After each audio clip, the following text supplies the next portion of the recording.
भगवान बुद्ध एक गांव में उपदेश दे रहे थे।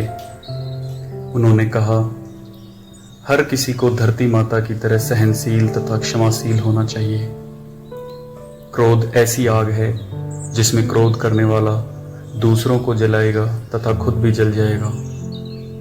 सभा में सभी शांति से बुद्ध की वाणी सुन रहे थे, लेकिन वहां स्वभाव से ही अति क्रोधी एक व्यक्ति बैठा हुआ था जिसे ये सारी बातें बेतुकी लग रही थी। वह कुछ देर तक ये सब सुनता रहा, फिर अचानक आग बबूला होकर बोलने लगा, हे बुद्ध, तुम पाखंडी हो। बड़ी बड़ी बातें करना यही तुम्हारा काम है। तुम लोगों को भ्रमित कर रहे हो। तुम्हारी ये बातें आज के समय में कोई मायने नहीं रखती। ऐसे कई कटु वचन सुनने के बाद भी बुद्ध शांत रहे। उस व्यक्ति की बातों से वो ना तो दुखी हुए, ना ही उन्होंने कोई प्रतिक्रिया दी। जब बुद्ध कुछ नहीं बोले, यह देखकर वह व्यक्ति और भी क्रोधित हो गया और उसने बुद्ध के मुंह पर थूक दिया। बुद्ध ने अपने मुंह को पोंछा और कुछ नहीं बोले और वह व्यक्ति वहां से चला गया। रात के समय उस व्यक्ति ने बुद्ध के साथ किए गए अपने व्यवहार के बारे में खूब सोचा। उसे अपने बुरे व्यवहार का पछतावा होने लगा और वह पछतावे की आग में जलने लगा। अगले दिन सुबह उठकर वो उन्हें ढूंढते हुए उसी स्थान पर पहुंच गया, पर बुद्ध कहाँ मिलते। वो तो अपने शिष्यों के साथ पास के दूसरे गांव में निकल चुके थे। व्यक्ति ने बुद्ध के बारे में लोगों से पूछा और ढूंढते ढूंढते वहां पहुंच गया जहां बुद्ध अपना प्रवचन दे रहे थे। उन्हें देखते ही वह उनके चरणों में गिर पड़ा और बोला, मुझे क्षमा कर दीजिए प्रभु, मुझसे बहुत बड़ी गलती हो गई।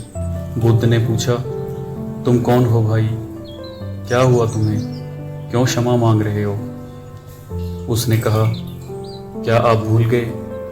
मैं वही व्यक्ति हूँ जिसने कल आपके साथ इतना बुरा व्यवहार किया था। मैं बहुत शर्मिंदा हूँ। मैं मेरे इस दुष्ट आचरण की क्षमा याचना करने आया हूँ। भगवान बुद्ध बड़े प्यार से बोले, बीता हुआ कल तो मैं वहीं छोड़कर आ गया और तुम अभी भी कल में अटके हो। तुम्हें अपनी गलती का एहसास हो गया। तुम निर्मल हो चुके हो। अब तुम आज में प्रवेश करो। बुरी बातें तथा बुरी घटनाएं याद करते रहने से वर्तमान और भविष्य दोनों बिगड़ते हैं। बीते हुए कल के कारण आज को मत बिगाड़ो। यह सुनकर उस व्यक्ति का सारा बोझ उतर गया। बुद्ध ने उसके सर पे हाथ रखकर उसे आशीर्वाद दिया। उस दिन से उस व्यक्ति के जीवन में बहुत परिवर्तन आ चुका था और उसके जीवन में सत्य, प्रेम व करुणा की धारा बहने लगी। दोस्तों, बहुत बार हम भूतकाल में की गई किसी गलती के बारे में सोच सोच कर बहुत दुखी होते हैं और खुद को कोसते रहते हैं। हमें ऐसा कभी नहीं करना चाहिए। गलती का बोध हो जाने पर हमें उसे कभी ना दोहराने का संकल्प लेना चाहिए और एक नई ऊर्जा के साथ वर्तमान को मजबूत बनाना चाहिए। ये कहानी आपको कैसी लगी कमेंट में लिखकर ज़रूर बताइए।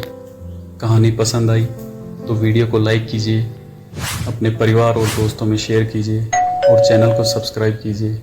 धन्यवाद।